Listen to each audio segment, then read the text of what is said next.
केंद्रीय सरकारी कर्मचारियों के लिए एक बड़ी खुशखबरी आने वाली है, क्योंकि जुलाई 2025 से उनके महंगाई भत्ते में 3 से 4% की संभावित वृद्धि हो सकती है। यह अनुमान औद्योगिक श्रमिकों के लिए अखिल भारतीय उपभोक्ता मूल्य सूचकांक में हुई निरंतर वृद्धि के आधार पर लगाया जा रहा है। मई 2025 के लिए यह सूचकांक 0.5 अंक बढ़कर 144 तक पहुंच गया है, जो महंगाई भत्ते की गणना के लिए एक महत्वपूर्ण आधार है। वर्तमान में केंद्रीय कर्मचारियों को उनके मूल वेतन का 55% महंगाई भत्ता मिल रहा है। यदि अनुमान सही साबित होते हैं तो यह दर बढ़कर 59% हो सकती है। इससे लाखों केंद्रीय कर्मचारियों और पेंशन भोगियों की आर्थिक स्थिति में सुधार होगा और बढ़ती महंगाई से उन्हें कुछ राहत मिल सकेगी। मूल्य सूचकांक में निरंतर वृद्धि का विश्लेषण पिछले 3 महीनों के आंकड़ों को देखें तो मूल्य सूचकांक में एक स्पष्ट वृद्धि का रुझान दिखाई दे रहा है। मार्च 2025 में यह सूचकांक 143 था, जो अप्रैल में बढ़कर 143.5 हो गया और मई में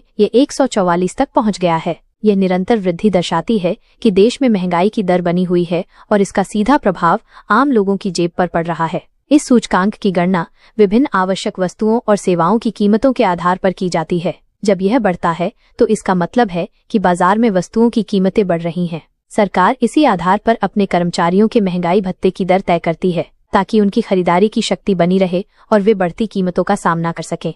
जून के आंकड़ों का महत्व और अंतिम फैसला। महंगाई भत्ते में अंतिम वृद्धि का फैसला जून 2025 के मूल्य सूचकांक के आंकड़ों पर निर्भर करेगा। यह डेटा अगस्त की शुरुआत में जारी किया जाएगा और उसके आधार पर ही सरकार अपना अंतिम निर्णय लेगी। यदि जून में भी सूचकांक 0.5 अंक बढ़कर 144.5 तक पहुंच जाता है तो 12 महीने का औसत लगभग 144.17 हो जाएगा। 7वें वेतन आयोग के निर्धारित फॉर्मूले के अनुसार इस औसत को समायोजित करने के बाद केंद्रीय कर्मचारियों के लिए अपेक्षित महंगाई भत्ता लगभग 58.85% हो सकता है। चूंकि महंगाई भत्ता पूर्ण प्रतिशत में दिया जाता है, इसलिए ये 59% तक बढ़ सकता है, जो वर्तमान 55% से 4% अधिक होगा। कर्मचारियों पर सकारात्मक प्रभाव। यदि यह वृद्धि वास्तव में लागू होती है तो केंद्रीय कर्मचारियों और पेंशनभोगियों के मासिक वेतन में उल्लेखनीय बढ़ोतरी होगी। 4% की वृद्धि का मतलब है कि हर 10,000 रुपये मूल वेतन पर 400 रुपये अतिरिक्त महंगाई भत्ता मिलेगा।